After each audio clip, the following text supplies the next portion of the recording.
ये कहानी है बरसाना की, जहाँ राजा राजेश्वरी श्री राधा रानी जी का जन्म हुआ था। बरसाना में श्री राधा जी का एक मंदिर है, जिसके पास एक सेठ जी रहा करते थे। सेठ जी बहुत ही संपन्न थे। उनके पास सब कुछ था, आलीशान दुकान, भव्य भवन, 3 बेटे और 3 बहुएं।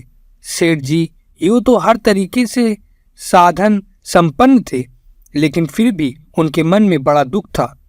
उन्हें हमेशा लगता था कि काश उनकी एक पुत्री भी होती। उन्हें लगता था अगर उनकी एक पुत्री होती, वह अपने मन की सारी बात अपनी पुत्री को बताते और पुत्री को बहुत दुलार करते। कुछ समय पहले सेठ जी की पत्नी का देहांत हो गया था, इसलिए सेठ जी बहुत अकेलापन महसूस कर रहे थे। सेठ जी हमेशा अपने घर के पास स्थित मंदिर में श्री राधा जी के दर्शन करने जाया करते थे। एक दिन जब सेठ जी मंदिर में श्री राधा जी के दर्शन करने गए, उस समय मंदिर में एक संत पधारे थे। सेठ जी को कुछ उदास देख संत ने सेठ जी से पूछा, उदास क्यों हो बेटा? सेठ जी बोले, महाराज मेरे कोई बेटी नहीं है, इसलिए मैं उदास हूँ। संत मुस्कुराए और बोले, यदि जीवन में किसी का अभाव है तो उसकी जगह भगवान को बिठा लेना चाहिए। सेठ जी बोले, महाराज मेरी तो कोई बेटी ही नहीं है, तो मुझे क्या करना चाहिए? संत बोले, अरे सेठ, जब तुम्हें बरसाने का आवास मिला है तो तुम बरसाने की बेटी श्री राधा जी को ही अपनी बेटी क्यों नहीं मान लेते? संत जी की ये बात सेठ जी को बहुत पसंद आई। उसी दिन सेठ जी ने श्री राधा जी का एक बड़ा चित्र मंगवाया और उसे अपने कमरे में लगा लिया। अब तो सेठ जी का जीवन ही बदल गया। वह उठते बैठते सोते जागते श्री राधा जी को अपनी बेटी मानकर उनसे बात करने लगे।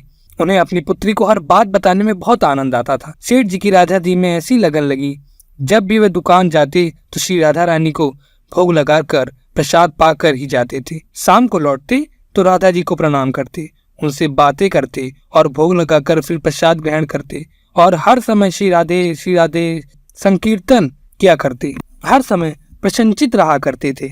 जब भी सेठ जी से कोई उनका परिचय पूछता तो सेठ जी कहते, 3 बहू बेटे हैं, घर में सुविधा है पूरी, संपत्ति भरी भवन में रहती, नहीं कोई मजबूरी, कृष्ण कृपा से जीवन पथ में आती न कोई बाधा, मैं बड़भागी पिता हूँ मेरी बेटी श्री राधा।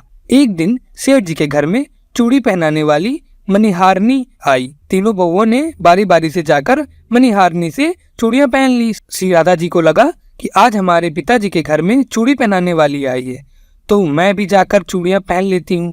जैसे ही तीनों बहुएं चूड़ियां पहन कर गई, श्री राधा जी प्रकट हो गई। मणिहारिणी ने जब राधा जी का स्वरूप देखा तो वह उन्हें देखती ही रह गई। राधा जी बोली, मुझे भी चूड़ी पहनाओ। मणिहारिणी ने समझा इनके घर में कोई मेहमान आया होगा। ये सोचकर मणिहारिणी ने राधा जी को भी चूड़ियां पहना दी। श्री राधा जी चूड़ियां पहनकर एक ओट में जाकर अंतर्ध्यान हो गई। सभी को चूड़ियां पहनाकर मणिहारिणी हमेशा की तरह चूड़ियों का पैसा लेने सेठ जी की दुकान पर चली गई। मणिहारिणी को देखते ही सेठ जी बोले, घर पर चूड़ी पहनाने गई थी, ये लो तुम्हारे पैसे। सेठ जी ने मणिहारिणी को हर बार के जितने ही पैसे दिए। मणिहारिणी बोली, सेठ जी इस बार मैं ज्यादा पैसे लूंगी, मैंने आपके घर में 3 जनों को नहीं बल्कि 4 जनों को चूड़ियां पहनाई। सेठ जी बोले, हमारे घर में 3 बहुओं के अलावा चौथी तो कोई है ही नहीं चूड़ी पहनने वाली। मणिहारिणी बोली, यह मैं नहीं जानती, लेकिन मैंने तो चूड़ी 4 को पहनाई है। सेठ जी बोले कि बाकी के पैसे पहले घर में पता करूंगा, उसके बाद दूंगा। मणिहारिणी बोली, ठीक है सेठ जी, आप घर में पता कर लीजिए। यह कहकर मणिहारिणी चली गई। शाम को सेठ जी घर पर पहुंचे। उन्होंने घर में मणिहारिणी के बारे में पूछा। उनकी बहुओं ने कहा कि केवल हम तीनों ने ही चूड़ियां पहनी थी। सेठ जी बोले, मैं भी कहूँ कि चौथा तो कोई है ही नहीं हमारे घर में चूड़ियां पहनने वाला। इस प्रकार सेठ जी ये बात भूल गए और अपने नित्य काम में लग गए। सेठ जी राधा राधा बोलते बोलते श्री राधा जी को प्रसाद का भोग लगाकर और भोजन करके सो गए। जब सेठ जी को नींद आ गई तो उनके स्वप्न में श्री राधा जी प्रकट हुई। राधा जी बहुत उदास थी, उनकी आंखों में आंसू थे। सेठ जी ने पूछा, बेटी उदास क्यों हो? श्री राधा जी बोली, आज मेरा मन बहुत ही दुखी है। मैंने आज अपने पिता का घर समझकर यहाँ उस मणिहारिणी से चूड़ियां पहनी थी, परंतु पिताजी आपने उस मणिहारिणी को मेरी चूड़ी का मोल नहीं चुकाया। पिताजी आपने मुझे बेटी तो मान लिया, परंतु आपको मेरी याद नहीं आई, आपने मुझे भुला दिया, इससे मैं बहुत दुखी हूँ। ये सुनकर सेठ जी सपने में ही रोते हुए बोले, बेटी मुझे क्षमा कर दो, मुझसे बहुत ही बड़ी भूल हो गई। सेठ जी तुरंत ही नींद में से उठ बैठे। उनकी आंखों में आंसू आ रहे थे। सेठ जी ने तुरंत तिजोरी में से पैसे निकाले और मणिहारन के घर की तरफ चल दिए। सेठ जी ने मणिहारन के घर का दरवाजा खटखटाया।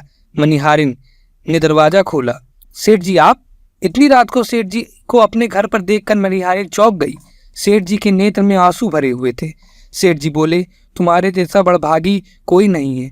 मणिहारन बोली, सेठ जी क्या हुआ? सेठ जी बोले, मैंने राधा जी को अपनी बेटी बनाया, परंतु मैंने उन्हें कभी अपने नेत्रों से नहीं देखा, लेकिन तुमने आज उन्हीं राधा जी को अपने हाथों से चूड़ियां पहनाई।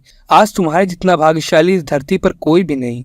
मैं तुम्हें अपनी पुत्री की पहनी हुई चूड़ियों का मूल चुकाने आया हूँ। यह कहकर सेठ जी ने रुपयों से भरी हुई थैली मणिहारी के सामने रख दी और कहा, इसमें से जो भी लेना हो वो ले लो। जब मणिहारिन ने सुना कि स्वयं राधा जी उससे चूड़ियां पहनने आई थी तो उसकी आंखों से भी आंसुओं की धारा बह निकली।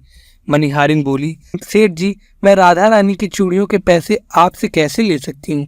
राधा रानी तो इस बरसाने की बिटिया है और मैं बिटिया की चूड़ी के पैसे अब आपसे ना लूं। परंतु सेठ जी नहीं माने। सेठ जी ने रुपयों से भरी हुई थैली मणिहारिन के घर पर रखी और वहां से श्री राधे राधे जपते हुए मंदिर को चले गए। उस दिन के बाद सेठ जी ने सब कुछ छोड़कर संन्यास ले लिया और अपना शेष जीवन श्री राधा जी के मंदिर में राधा जी की भक्ति करते करते बिता दिया। तो दोस्तों, अगर आपको ये कहानी अच्छी लगी हो तो चैनल को लाइक कीजिए, सब्सक्राइब कीजिए और ऐसे ही हमारा सपोर्ट करते रहिए। जय श्री राधे।